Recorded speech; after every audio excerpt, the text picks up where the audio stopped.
Hi, this is Little Grit. Today's topic is Life is a Gift. There was a blind girl who had herself just because she was blind. She had everyone except her loving boyfriend. He was always there for her.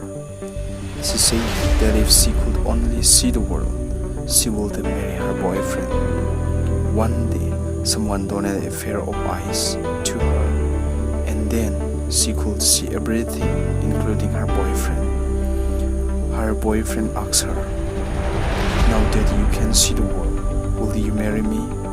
The girl was shocked when she saw that her boyfriend was blind too and refused to marry him. The boy walked away, and later he wrote a letter to her saying, "Just take care of my eyes, dear." We can see in our lives. This is how most of human beings behave after a change in status. Only few remember what life was before and who's always been there, even in the most painful situations. In a world filled with hatred, there are very few people who truly care for fellow beings. Always try to keep them happy.